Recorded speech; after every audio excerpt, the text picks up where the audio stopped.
Alright guys, a quick one. Here, I'll detail how to change the screen color on iPhone. So if at the end of this you found this offer informative, please don't forget to like and then subscribe.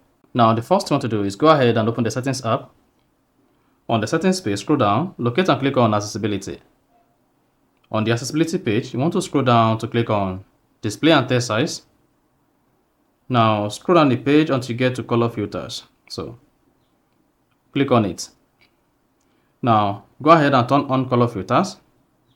Here you can choose the type of screen color you want to use. You can use color tint, you can use blue and yellow filter, green red filters, red and green filter, or grayscale, and then you're good.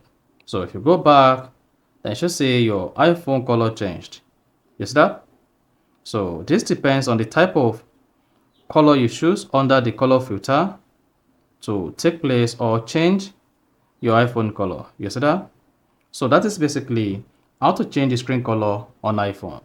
So if you found this offer informative, please don't forget to like and then subscribe.